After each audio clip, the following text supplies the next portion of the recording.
Bien, hoy día vamos a tratar un tercer tema que hemos estado hablando sobre el libro del pastor Adrián Rogers que se llama La Pasión de Cristo y el propósito de nuestra vida. Ya hemos tratado dos temas ya antes de este libro. En realidad son preguntas, tres preguntas cruciales para nuestra vida como cristianos. La primera pregunta es ¿por qué tuvo que morir Cristo? ¿Por qué tuvo que morir Cristo? La segunda pregunta, que es muy pertinente, es ¿quién crucificó a Jesús? Y hoy día vamos a hablar sobre una pregunta que es muy importante para todo cristiano. Pero antes de seguir, vamos a escuchar un saludo de una hermana muy querida para nosotros, nuestra hermana Elizabeth. Escuchémoslo, pongamos atención.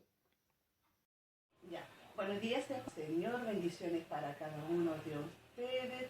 Qué alegría que esta tecnología que Dios nos ha dado podamos comunicarnos las unas con las otras. Estoy acá porque quiero hacerle una invitación.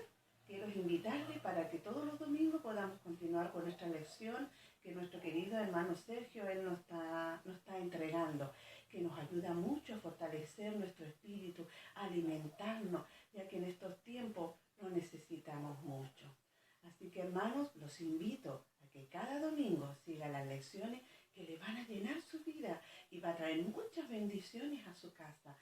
Así que siga la lección domingo a domingo, porque yo cuando ya Dios nos permita volvernos a reunir, volvernos a abrazar, yo les voy a preguntar, va a ser tarea, les voy a preguntar de qué se trató cada lección que el hermano Sergio nos entregó el domingo. Así que, ojo, oído, abran su mente, porque Dios le está entregando un mensaje maravilloso y a la vez nos está alimentando. Así que, hermanos, a compartir estas lecciones en su casa, con su grupo familiar, para ser ricamente bendecidos. Así que un fuerte abrazo a cada uno de ustedes, todo mi cariño y ya Dios nos va a volver a juntar. Bendiciones para cada uno de ustedes. Bueno, como les decía, hoy día vamos a hablar sobre una pregunta crucial para el mundo, para el pueblo evangélico.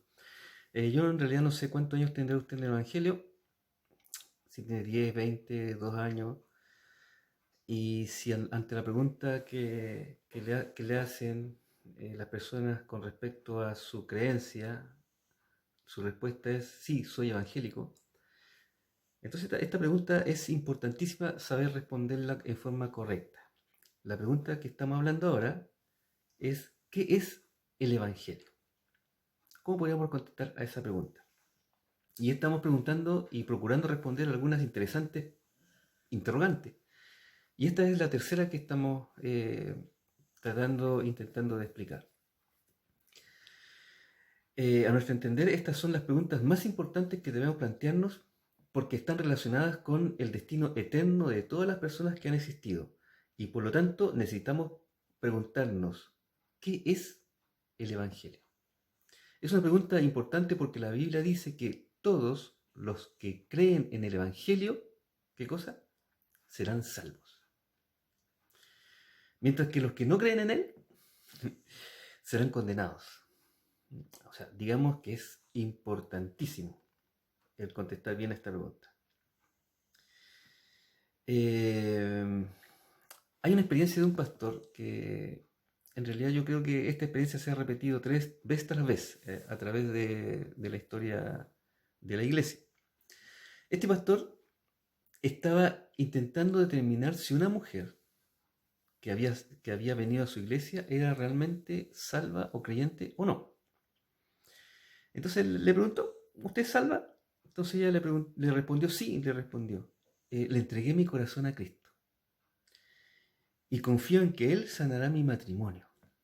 Le entregué mi corazón a Cristo y confío en que Él sanará mi matrimonio. Esto despertó la curiosidad del pastor, quien insistió y le hizo más preguntas. Resultó ser que una persona, un hermano muy bien intencionado, le había dicho a esta mujer que si entregaba su corazón a Jesús, Jesús sanaría su matrimonio. ¿Qué le parece? Y como lo que ella más quería era restaurar su matrimonio, recitó la oración de salvación y se salvó. Y fue salva. Bueno, convengamos en una cosa. ¿Es verdad que Dios puede sanar un matrimonio? La respuesta es sí, afirmativamente. Por supuesto que sí. ¿Cuántos creyentes hay que pueden testificar que después de salvar su vida y su familia fue restaurada? Yo creo que muchos. Pero ¿acaso el ofrecimiento del Evangelio dice, ven a Cristo y Él sanará tu matrimonio? La respuesta es absolutamente no. Ese no es el Evangelio. No es el Evangelio. Este pastor temía por la fe de esta mujer. Si su matrimonio fracasaba, es muy probable que su fe también flaqueara. Y efectivamente, varios meses después ella regresó furiosa con Dios porque su marido la había abandonado. Su fe había naufragado porque en lo que a ella respectaba, en lo que a ella concernía, Dios no había cumplido la parte de su trato. ¿Mm? Entonces, ¿qué es el Evangelio? ¿Qué es el Evangelio? Para que estas historias no se repitan.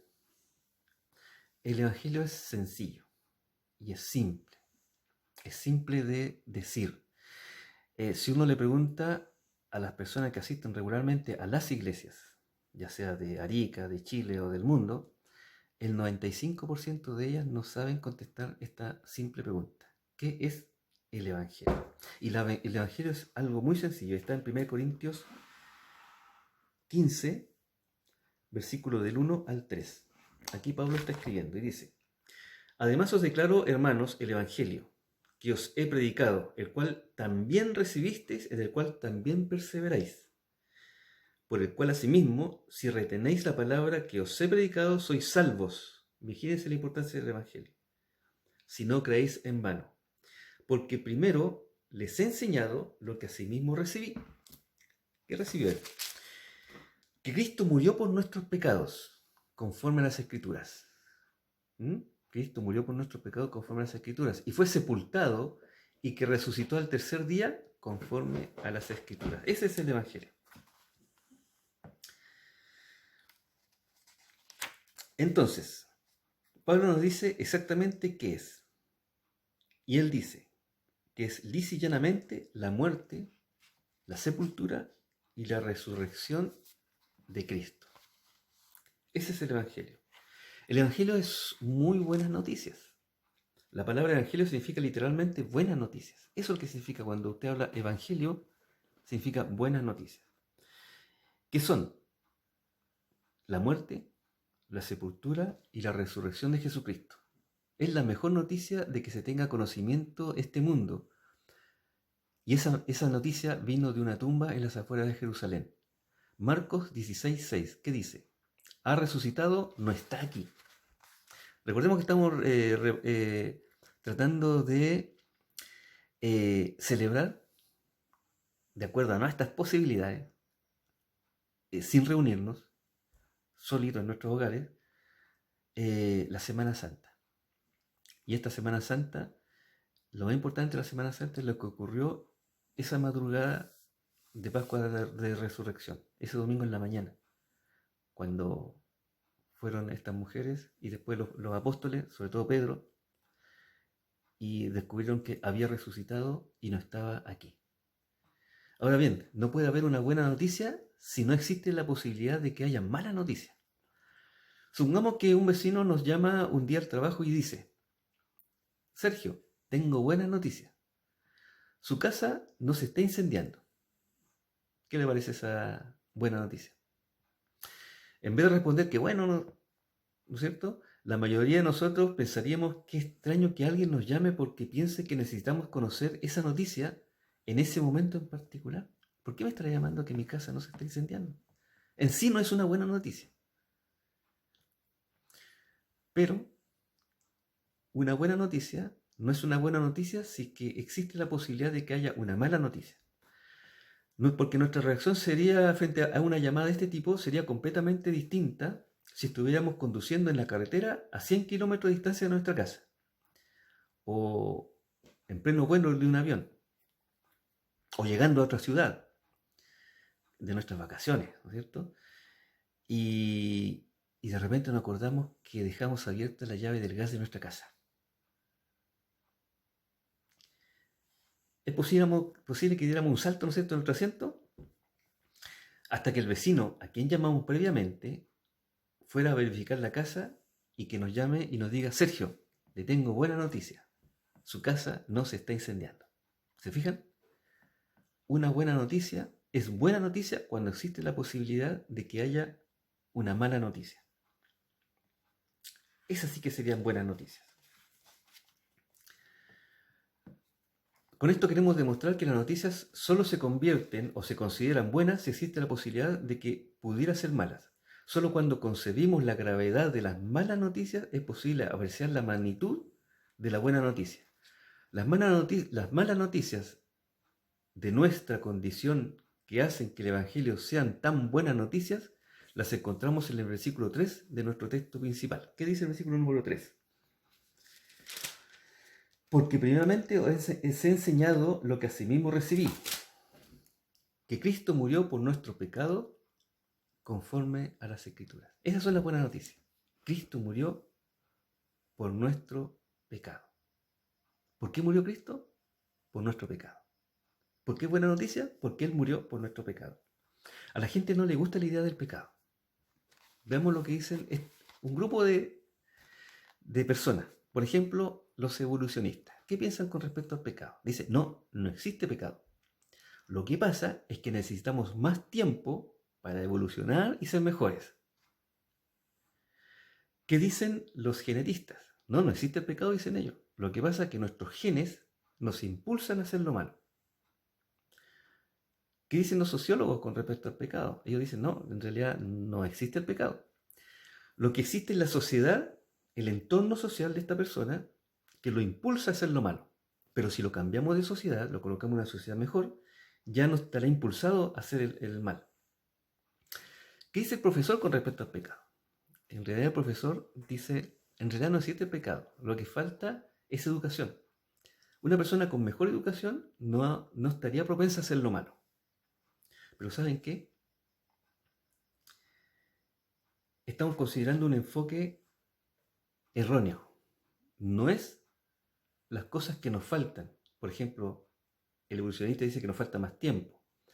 El genetista dice que nos falta que mejoremos la genética. El profesor dice que nos falta educación. El sociólogo dice que nos falta un buen entorno. No es lo que nos falta lo que nos hace pecar. Lo que nos hace pecar, hermanos, es lo que tenemos. Eso es lo que nos hace pecar. Lo que tenemos. Nuestros corazones están infectados y corrompidos por el pecado. ¿Saben que el pecado mata más gente que el coronavirus todos los días? Y está matando antes que el coronavirus existiera, el pecado.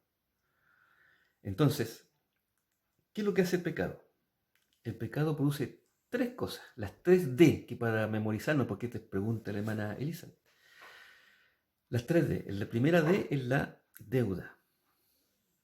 La segunda D es la deshonra. Y la tercera D es la dominación.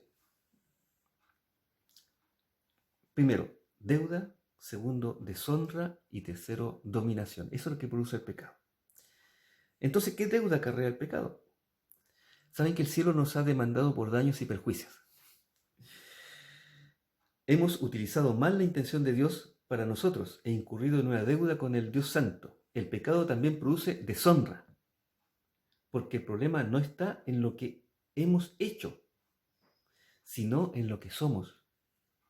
El pecado no está en lo que hemos hecho, si hemos hecho las cosas bien o hemos hecho las cosas mal. El problema está en lo que somos, y eso es la deshonra. Somos pecadores por naturaleza, además que por elección. Pecadores por naturaleza y por elección. Por lo tanto, el pecado conlleva a la dominación. En nuestro estado natural, el pecado nos gobierna tan completamente que no podríamos elegir el bien ni aunque quisiéramos, dice Pablo. Yo no sé por qué hago lo malo cuando mi deseo es hacer lo bueno, pero mi impulso es hacer lo malo. Eso dice Pablo. Y estas son las malas noticias. ¿Mm? Estas son las malas noticias. Y hay que ver que son malas.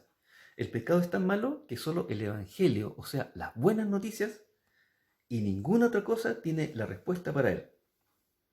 Por eso Pablo en 1 Corintios 15:13 dijo, porque ante todo les transmití a ustedes lo que yo mismo recibí. ¿Mm? Por eso es importante para Pablo el Evangelio. El apóstol no quería decir, por ejemplo, en primera, leamos donde dice, porque primeramente os he enseñado lo que asimismo recibí. Acá primeramente no significa un primero en lugar, sino que primero en importancia. Lo más importante es el Evangelio. Entonces hay tres cosas que vamos a ver acerca del Evangelio, cosas que debemos comprender si hemos de pensar debidamente con respecto a este asunto y que es de importancia capital para nuestra iglesia.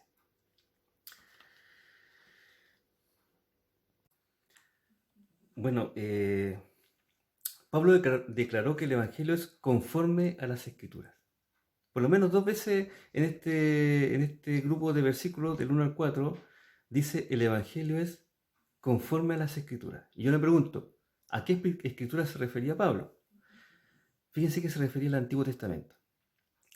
Hay iglesias que se declaran neotestamentarias. No, nosotros somos una iglesia neotestamentaria.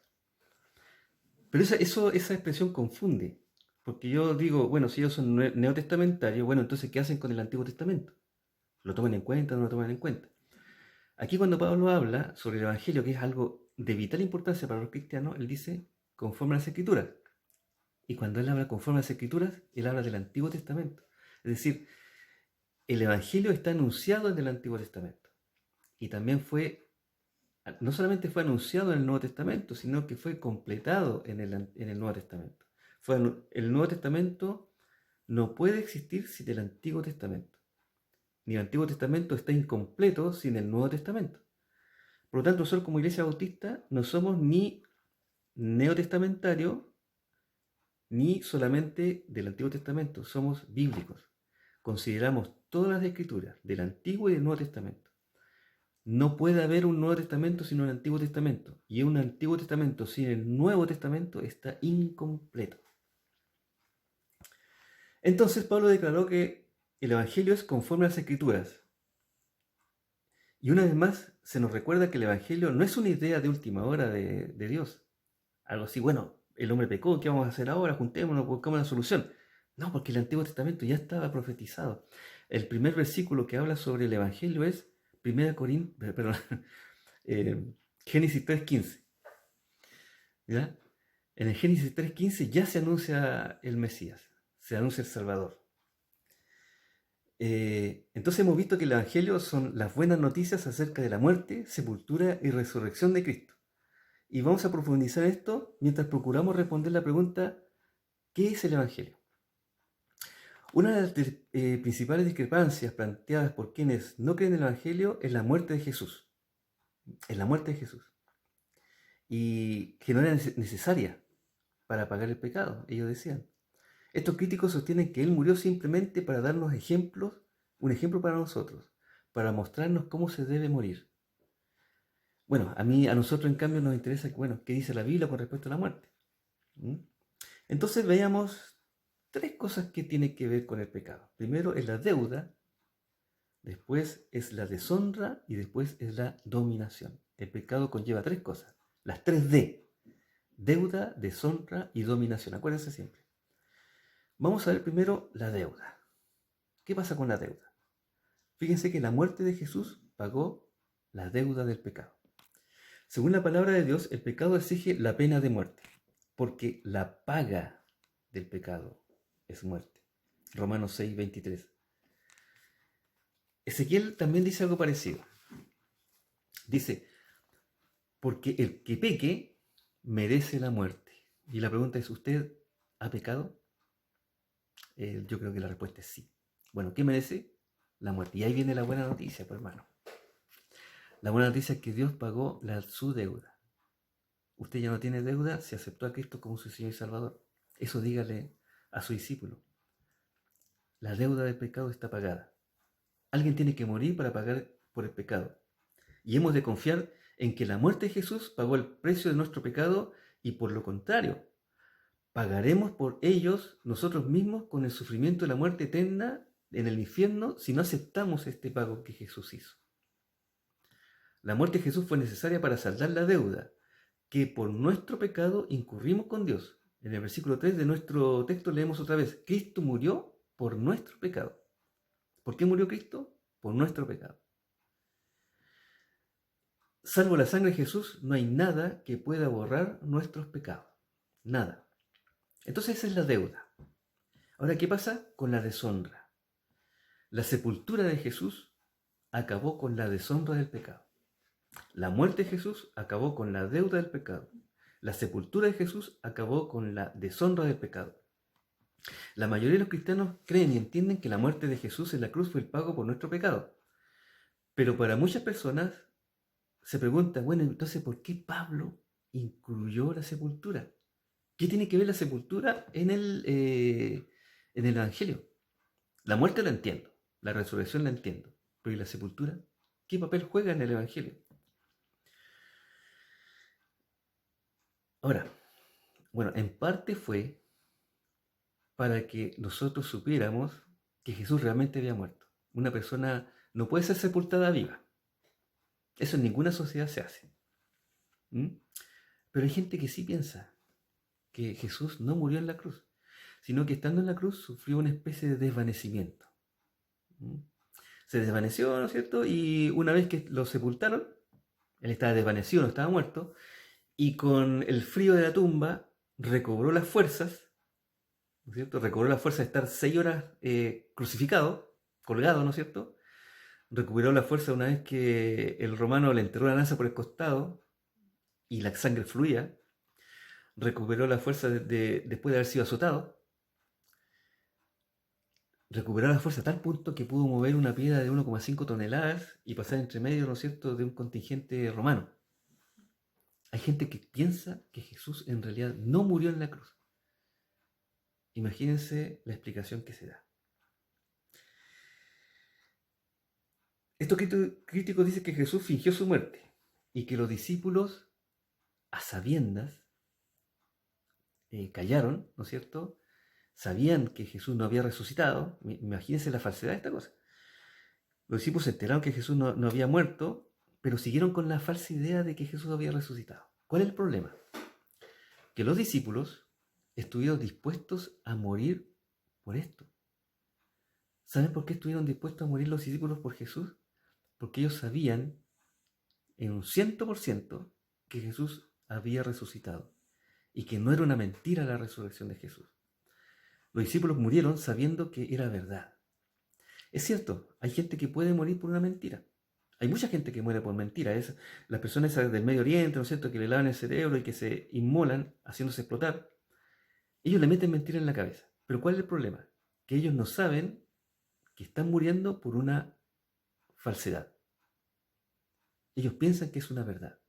Los discípulos murieron sabiendo que era una verdad, que Jesús había resucitado. Los primeros cristianos, cuando fueron sacrificados ahí en el circo romano, ellos eran felices a morir, porque tenían la certeza de que Jesús había muerto en la cruz, había sido resucitado, sepultado en la tumba, y había sido posteriormente resucitado. Ellos sabían que era una verdad, así como nosotros también lo sabemos hoy día. Entonces, la sepultura acabó con la deshonra del pecado. No hubo ningún desfallecimiento en la crucifixión y posterior reanimación en la tumba. Jesús fue sepultado para probar que había muerto en el Calvario. Pero hay otra razón que hace de la sepultura una parte del Evangelio, importante. Jesús fue sepultado para mostrarnos que Dios había puesto fin a la deshonra del pecado.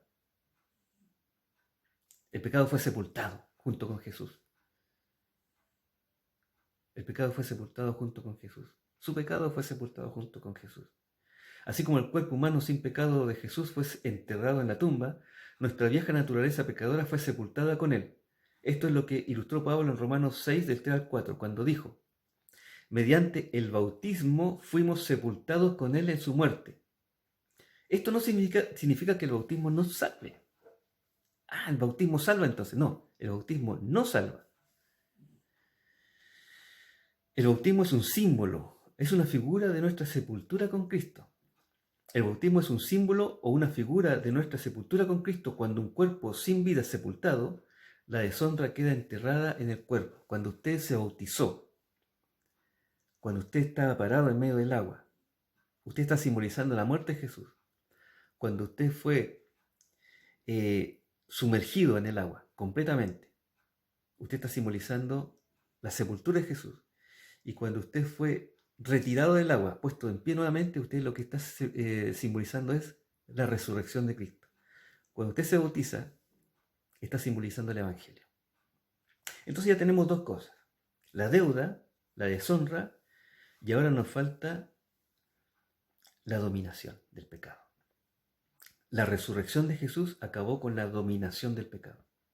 Este es el tercer aspecto del contenido escritural del Evangelio y es tan importante como los anteriores. Pablo dice que Jesús fue sepultado y resucitó al tercer día según las Escrituras. 1 Corintios 15, versículo 4. La resurrección de Jesús acabó con la dominación del pecado. Si lo único que hubiese hecho Jesús hubiera sido pagar la deuda de mi pecado y dejar mi pecado en la tumba, yo seguiría siendo yo y usted seguiría siendo usted. Nada habría cambiado. Por eso Jesús resucitó, para salvarme de la dominación, además de la deuda y de la deshonra del pecado. Romanos 6:4 dice así: así como Cristo resucitó por el poder del Padre, también nosotros llevemos una vida nueva. Cuando Jesús resucitó, resucitó para nosotros. Y ahí nosotros, cuando nosotros aceptamos a Jesús como nuestro Salvador y el Espíritu Santo llega a morar dentro de nosotros y pasamos a ser templo del Espíritu Santo, no somos ya unas buenas personas, sino que pasamos a ser unas nuevas personas. ¿Se entiende? Nuevas personas significa que todo lo que hicimos anteriormente ya no es imputable por Dios. Eso ya está cancelado. Empezamos a ser unas nuevas personas, nuevas criaturas. Y a partir de ahí empieza nuestra vida. Por eso Pablo dice, Romanos 6:4, dice, así como Cristo resucitó, ojo en resucitó, por el poder del Padre, también nosotros llevemos una vida nueva. Una vida nueva. Ya el pecado ya no nos domina. Partimos de cero. A los ojos de Dios. A los ojos de Dios. El poder de la resurrección de Cristo es lo que nos da a ti y a mí las fuerzas para vencer el poder esclavizante del pecado. Esto es importante porque ningún otro líder religioso puede decir eso, que resucitó. Imagínense, Mahoma, con todo lo importante que es, él murió y no resucitó. Buda, lo mismo, líder religioso, murió y no resucitó. Y así podemos citar un montón de otros líderes religiosos. Confucio, ¿ya? Ninguno de ellos ha resucitado. Pero la Biblia dice resucitó. Literalmente fue resucitado. Jesús resucitó. Esto es muy importante porque nadie puede huir de Jesús. La gente dice que tiene una cita con el destino. De ningún modo tiene una cita con el destino, tiene una cita con una persona. Y toda persona se encontrará con Cristo, resucitado, para salvación o para juicio. Jesús murió y eso acabó. Fue sepultado y eso también terminó. Pero Él está vivo y Él vive para siempre. Finalmente vamos a ver la intención del Evangelio. Ya hemos visto qué es lo que significa el Evangelio, dónde podemos ubicar el Evangelio específicamente. Ya sabemos que el Evangelio está a través de toda la Biblia. Toda la Biblia habla del Evangelio, pero específicamente en 1 Corintios, capítulo 15, del 1 al 4, nos dice exactamente lo que es el Evangelio. Pero ¿cuál es la intención del Evangelio? ¿Saben cuál es la intención del Evangelio? ¿Por qué Dios creó el Evangelio? Para salvarnos. Tan simple como eso. Para salvarle a usted y a mí. La intención y el propósito del Evangelio es este aspecto importante que está en 1 Corintios 15. Dice, ahora hermanos, Pablo está escribiendo, quiero recordarles el Evangelio que les prediqué, el mismo que recibieron y en el cual se mantienen firmes, dice Pablo. Mediante este Evangelio son salvos. Esa es la intención del Evangelio, son salvos. Si se aferran a la palabra que les prediqué, de otro modo habrán creído en vano. Si nosotros no creemos en el Evangelio, creímos en vano. Cree en el Evangelio y serás salvo. Cree en el Evangelio y serás salvo. Cree en el Evangelio y serás fortalecido. Cree en el Evangelio y estarás seguro. Ese es el Evangelio. El Evangelio que Jesús ofrece. Es simple, pero muy importante. Bien, vamos a quedar hasta acá y les digo que la próxima semana vamos a empezar ya con retomar, más bien dicho, el libro de Mateo, que habíamos dejado este paréntesis, aprovechando los días de Semana Santa, que son muy importantes para el mundo cristiano. Imagínense, el Semana Santa es el Evangelio mismo que se está generando ahí. Ahí se concretó el Evangelio. Por lo tanto, no celebrar el Semana Santa es como se llama, no es posible. Es muy importante para nosotros.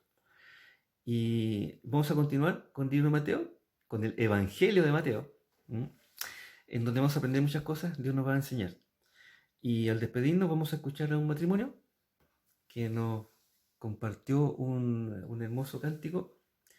Ya lo vimos ya en la parte de WhatsApp, pero lo quise incluir ahora porque hay que tener temas, ¿no es cierto? Pero también hay que tener alabanza para eso.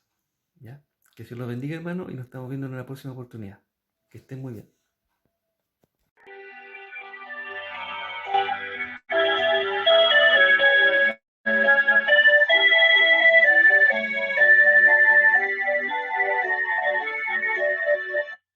Muchas veces he pensado de problemas tan cargados. Me pregunto por qué hay tanta prueba y dolor. Pero en cada circunstancia Dios me da más de su gracia y me muestra que soy más que vencedor. Vencedor, vencedor, yo en Cristo he confiado, mi fe está en Dios. Vencedor, vencedor, y ahora yo soy más que vencedor. En el mundo agitado, de la multitud rodeado, nadie ve mi soledad y llanto, Señor. Aquejada, ora, ora, tu espíritu asegura que contigo yo soy más que vencedor. Vencedor, vencedor, yo en Cristo he confiado, mi fe está en Dios. Vencedor, vencedor, y ahora yo soy más que vencedor. Gracias doy por las victorias, gracias doy por las derrotas, a Dios gracias por el duelo abrumador. Desde los problemas veo sus misericordias y en todo yo soy más que vencedor. Vencedor, vencedor, yo en Cristo he confiado, mi fe está en Dios. Vencedor, yo soy vencedor, y ahora yo soy más que vencedor. vencedor.